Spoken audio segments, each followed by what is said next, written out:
안녕하세요. 카이로스 북클럽입니다. 오늘은 루시아님의 새는 날아가면서 뒤돌아보지 않는다 중에서 쾌렌시아 사랑하는 사람은 그냥 지나치지 않는다 챕터를 읽어드리겠습니다. 쾌렌시아 자아 회복의 장소를 찾아서 투우장 한쪽에는 소가 안전하다고 느끼는 사람들에게는 보이지 않는 구역이 있다. 투우사와 싸우다가 지친 소는 자신이 정한 그 장소로 가서 숨을 고르며 힘을 모은다. 기운을 되찾아 계속 싸우기 위해서다. 그곳에 있으면 소는 더 이상 두렵지 않다. 소만 아는 그 자리를 스페인어로 케렌시아라고 부른다. 피난처, 안식처라는 뜻이다. 케렌시아는 회복의 장소이다. 세상의 위험으로부터 자신이 안전하다고 느끼는 곳, 힘들고 지쳤을 때 기운을 얻는 곳, 본연의 자기 자신에 가장 가까워지는 곳이다. 사냥이나 술록이 두려움 없이 풀을 뜯는 비밀의 장소, 독수리가 마음 놓고 둥지를 트는 거처, 곤충이 비를 피하는 나뭇잎 뒷면, 땅 두더지가 숨는 굴이 모두 그곳이다. 안전하고 평화로운 나만의 작은 영역. 명상에서는 이 쾌렌시아를 인간 내면에 있는 송소에 비유한다. 명상 역시 자기 안에서 쾌렌시아를 발견하려는 시도이다. 전에 공동체 생활을 할 때 날마다 10명이 넘는 방문객이 찾아왔다. 지방에서 온 이들은 며칠씩 묵어가기도 했다. 살아온 환경과 개성이 다른 사람들로 늘 북적였다. 다행히 집 뒤쪽 외부인의 출입이 차단된 작은 방이 내게 중요한 휴식처가 되어주었다.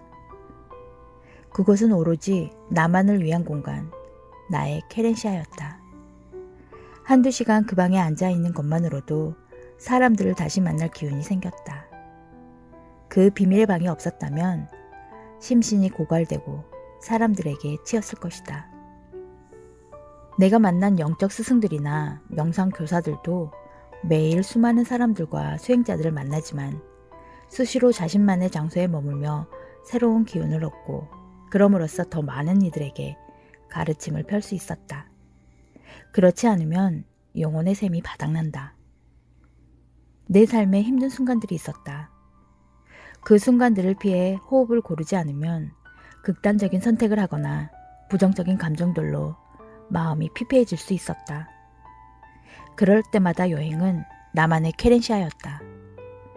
여행지에 도착하는 순간 문제들을 내려놓고 온전히 나 자신이 되었으며 마음의 평화를 되찾았다.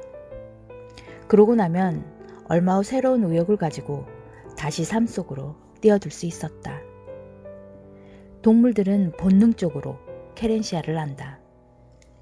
개구리는 체온으로 동면의 시기를 정확히 알며 제주 왕나비와 두루미도 매년 이동할 때가 되면 어디로 날아가 휴식할지를 안다. 그것은 존재기가 생명을 지속하기 위한 본능적인 부름이다. 그 휴식이 없으면 생명활동의 원천이 바닥난다. 인간 역시 언제 일을 내려놓고 쉬어야 하는지 안다. 우리가 귀를 기울이면 몸이 우리에게 말해준다. 케렌시아가 필요한 순간임을. 나 자신으로 통하는 본연의 자리, 세상과 마주할 힘을 얻을 장소가 필요하다는 것을. 장소만이 아니다. 결 좋은 목재를 구해다 책상이나 책꽂이 만드는 일에 집중하고 있으면 번뇌가 사라지고 새 기운이 솟는다. 그 자체로 자기 정화의 시간이다. 좋아하는 공간, 가슴 뛰는 일을 하는 시간, 사랑하는 이와의 만남, 이 모두가 우리 삶의 케렌시아의 역할을 한다. 소음으로부터 벗어난 곳에서의 명상과 피정, 기도와 묵상의 시간, 하루 일과를 마치고 평화로운 음악이나 풀벌레 소리에 귀 기울이는 밤, 내면 세계의 안식처를 발견하는 그 시간들이 모두 케렌시아이다. 막힌 숨을 트이게 하는 그런 순간들이 없으면 생의 에너지가 메마르고 생각이 거칠어진다. 투우장의 쾌렌시아는 처음부터 정해져 있는 것이 아니다. 투우가 진행되는 동안 소는 어디가 자신에게 가장 안전한 장소이며 숨을 고를 수 있는 자리인지를 살핀다. 그리고 그 장소를 자신의 쾌렌시아로 삼는다.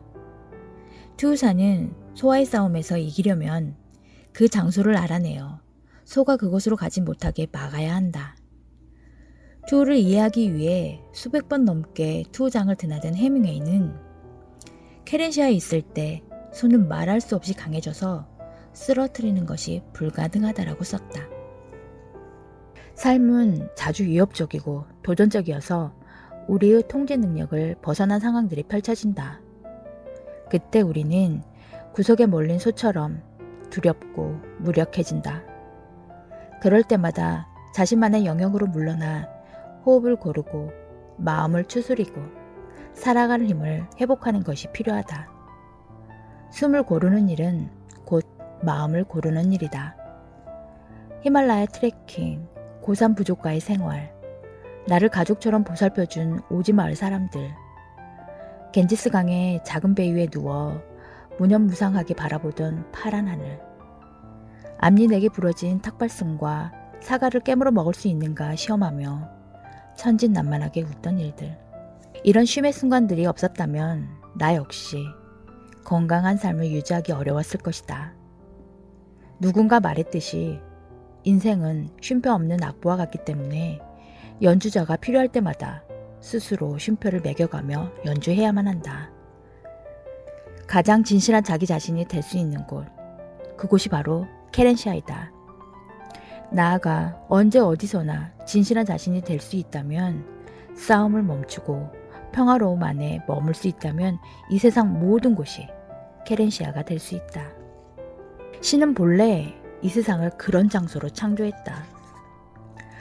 자연스러운 나로 존재하는 곳으로, 아메리카 인디언들처럼 세상과 대지와의 교감 속에서 활력을 얻고 영적으로 충만해지는 장소로, 그런 세상을 투우장으로 만드는 것은 우리 자신들이다.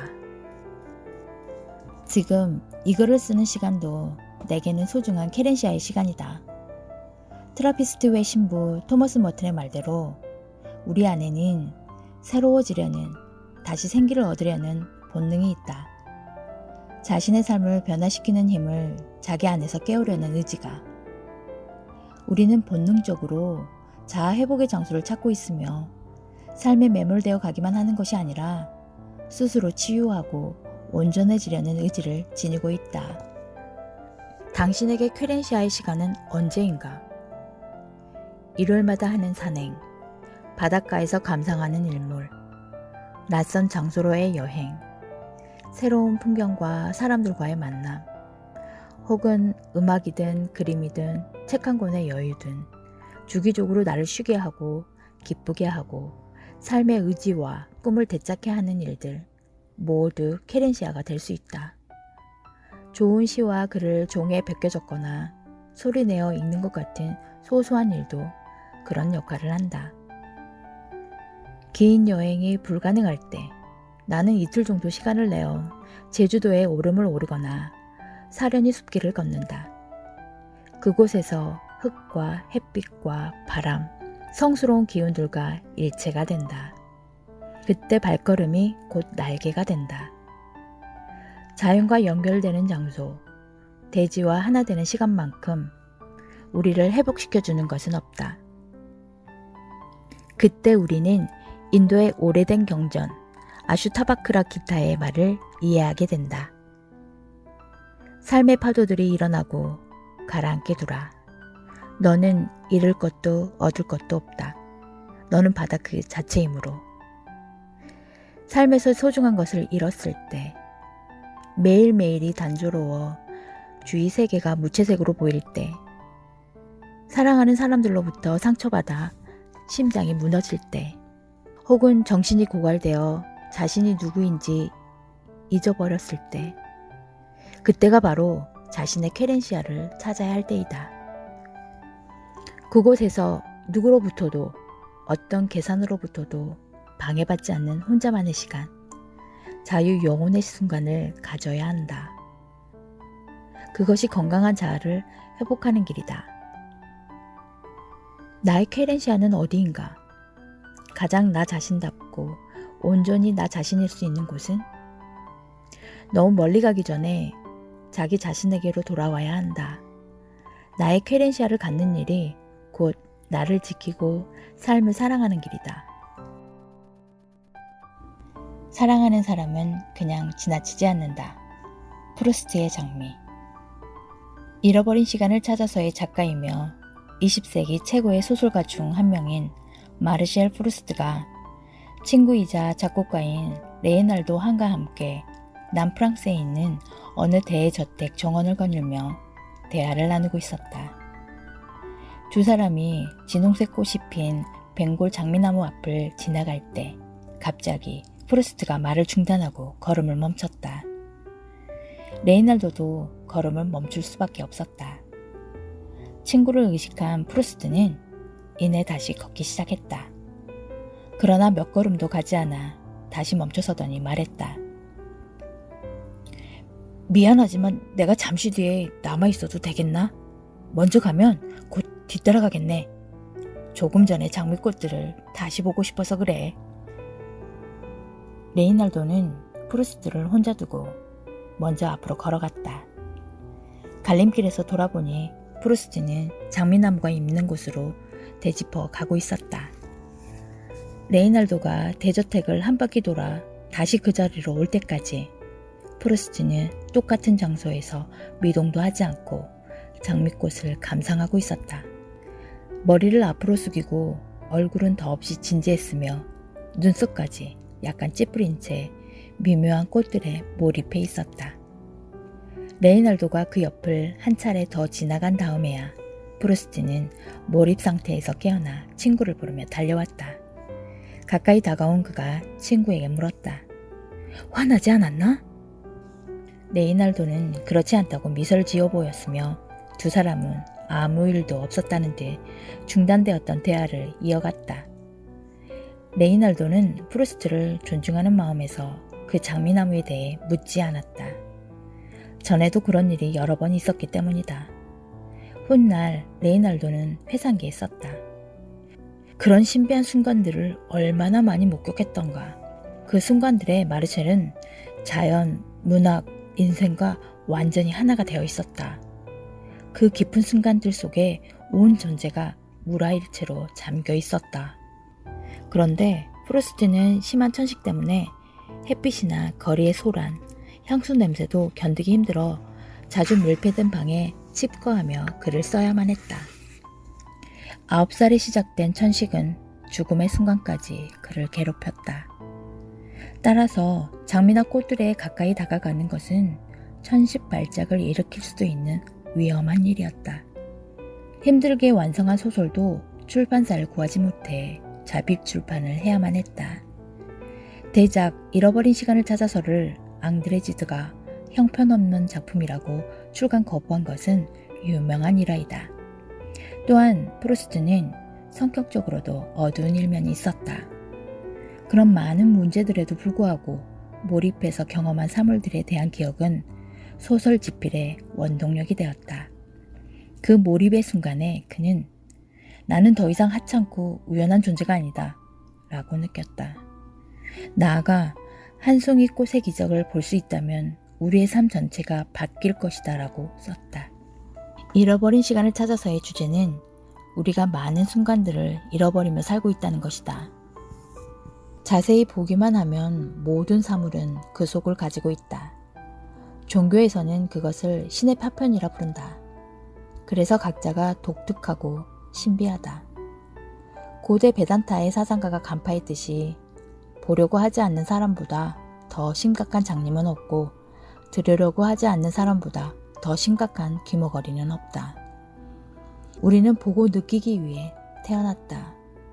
그 밖에 꼭 무엇이 되어야만 하는 것은 아니다. 아름다움에 몰입하고 감동할 줄 아는 영혼을 가지고 우리는 이곳에 왔으며 그 몰입과 감동이 삶의 문제들을 극복하고 인생을 살아나가게 하는 힘이다. 하버드대 심리학자 데니엘 길버트는 행복에 영향을 미치는 것은 배경이나 환경이 아니라 일상의 순간에 대한 집중도라고 말했다. 한 제자가 물었다. 저는 어디에서 깨달음을 추구해야만 할까요? 스승이 말했다. 이곳에서. 그것이 언제 가능할까요? 지금 이 순간 일어나고 있다. 제자가 다시 물었다. 그럼 왜 저는 그것을 경험하지 못하는 걸까요? 스승이 말했다. 너가 보고 있지 않기 때문이다. 무엇을 봐야만 하죠? 특별한 것이 아니다. 그냥 보면 된다. 너의 시선이 닿는 것이면 어떤 것이든. 하지만 어떤 특별한 방식으로 바라봐야 하지 않을까요? 아니다. 평범한 방식으로 보면 된다. 저는 언제나 평범한 방식으로 보는데요. 아니다. 넌 보지 않는다. 제자가 물었다. 왜 안 본다는 거죠? 스승이 말했다. 보기 위해서는 지금 여기에 존재해야 한다. 너의 마음은 거의 언제나 다른 곳에 가 있다. 진정으로 바라봄이야말로 사랑의 행위이다. 눈앞의 세상을 보지 않고 삶을 피상적으로 살아가는 사람은 영원히 고통받는다. 깊이 바라보면 이해하게 되고 이해하면 사랑하게 된다. 우리에게는 오직 하나의 질문만이 있을 뿐이다. 세상을 사랑하는가? 사랑하는 사람은 그냥 지나치지 않는다. 때로는 우회로가 지름길이다. 삶이 우리를 우회로로 데려가고 그 우회로가 뜻밖의 선물과 예상하지 못한 만남을 안겨준다. 그 길이야말로 제대로 가고 있는 것일 수 있다. 지금까지 류샤님의 새는 날아가면서 뒤돌아보지 않는다 중에서 쾌렌시아, 사랑하는 사람은 그냥 지나치지 않는다 챕터를 읽어드렸습니다. 카이로스의 다른 굿모닝 북 소식을 받고 싶다면 구독을 눌러주시고 이 글이 좋았다고 생각하면 좋아요 버튼을 눌러주세요. 감사합니다.